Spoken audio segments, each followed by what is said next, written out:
দিল্লিতে জিজ্ঞাসাবাদ পর্ব মিটতে না মিটতেই সারদাকাণ্ডে ফের কলকাতায় তলব তৃণমূল সাংসদ কুণাল ঘোষকে। শনিবার দুপুর 1টায় তাঁকে ডেকে পাঠিয়েছেন বিধাননগর কমিশনারেট।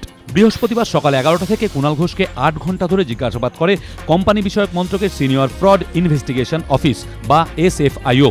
তদন্তকারীদের হাতে সারদার বিনিয়োগ সংক্রান্ত বিভিন্ন তথ্যের পাশাপাশি 3টি ফাইল তুলে দেন কুণাল ঘোষ। শুক্রবার সকালেও সারদাকাণ্ডে এই তৃণমূল সাংসদকে ফের এক দফা জিজ্ঞাসাবাদ চালায় SFIO। এদিনও তদন্তকারীদের হাতে বেশ কিছু নথি তুলে দিয়েছেন তিনি। সূত্রের খবর, এদিন জিজ্ঞাসাবাদ শেষে SFIOর দফতর থেকে বেরোতেই বিধাননগর কমিশনারেট থেকে ফোন যায় কুণাল ঘোষের কাছে। বলা হয় জিজ্ঞাসাবাদের জন্য শনিবার দুপুর 1টায় আসতে। শুক্রবার সকালে বাজারে বেরিয়ে খুন প্রৌঢ়। মৃতের নাম সঞ্জয় বিশ্বাস। ঘটনাস্থল উত্তর 24 পরগনার হাবড়া। এদিন সকালে শ্রীনগর বাজারের কাছে সঞ্জয় বিশ্বাসকে রক্তাক্ত অবস্থায় উদ্ধার করেন স্থানীয়রা। হাসপাতালে নিয়ে গেলে তাকে মৃত বলে ঘোষণা করা হয়। পুলিশ সূত্রে খবর, হাবড়া পুরভোটের আগে 5ই সেপ্টেম্বর খুন হন সঞ্জয় বিশ্বাসের ছেলে CPM কর্মী গোপাল ওরফে বাপ্পা।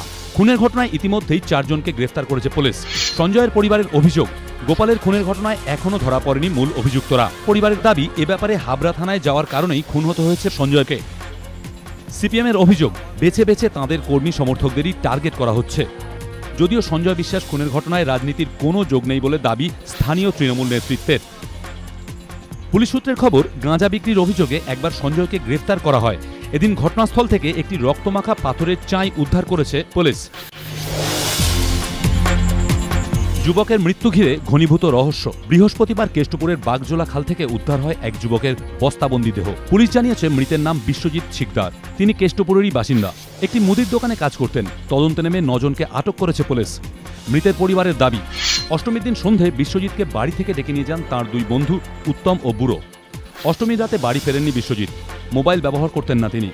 নবমীর দিন সকালে বন্ধুর মোবাইল থেকে ফোন করেন বিশ্বজিৎ। বলেছিলেন খাওয়া দাওয়া করছেন। পরিবারের দাবি, এরপর আর বিশ্বজিতের সঙ্গে ফোনে যোগাযোগ করা যায়নি। বৃহস্পতিবার কেষ্টপুরে বাগজোলা খাল থেকে বিশ্বজিতের বস্তাবন্দি দেহ উদ্ধার করে নিউ টাউন থানার পুলিশ। এই ঘটনায় মোট 9 জনকে আটক করা হয়েছে।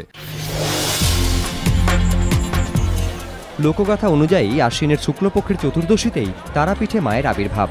সেই উপলক্ষে প্রতি বছরের মতো শুক্রবার সকাল থেকে তারাপীঠে বিশেষ পুজোর আয়োজন। ভোর রাত থেকে শুরু হয়ে গিয়েছিল প্রস্তুতি। এরপর উষালগ্নে রীতি মেনে মায়ের বিগ্রহ মূল মন্দির থেকে বের করে বিরামখানায় নিয়ে আসা হয়। সেখানেই স্নান ও অঙ্গসজ্জার পর শুরু হয় পুজো। আরতির পর ভোগ বিতরণ। তারপর আবার মায়ের বিগ্রহ মূল মন্দিরে নিয়ে যাওয়া হয়। দিনে মন্দিরে কোনো অন্নভোগ হয় না বলে সেবায়েতদের বাড়িতেও এদিন অরন্ধন। এমন দিনে সাক্ষী থাকতে তারাপীঠে প্রতি বছরের মতো এদিনও সকাল থেকে প্রচুর ভক্ত সমাগম।